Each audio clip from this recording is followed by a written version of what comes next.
Gaza में Israel के ताबड़तोड़ हमलों के बीच में ईरान ने बड़ा धमाका कर दिया है। ईरान ने रेगिस्तानी स्पेस पोर्ट से ऐसा रॉकेट अंतरिक्ष में लॉन्च किया है जिसने इजराइल और अमेरिका दोनों को बहुत ज्यादा टेंशन में डाल दिया है और अब डर है कि ईरान का बड़ा हमला कहीं अंतरिक्ष से ना हो जाए।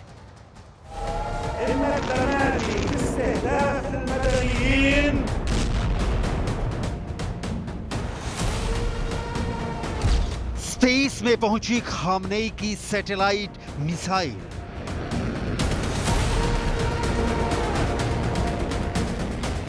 अंतरिक्ष से देखेगा जमीन पर दहलाएगा ईरान।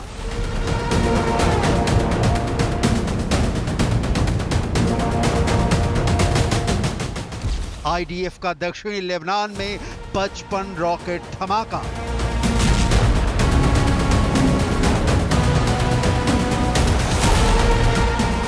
नसरल्ला ने खोल दिए कत्यूशा रॉकेट के 600 गोदाम।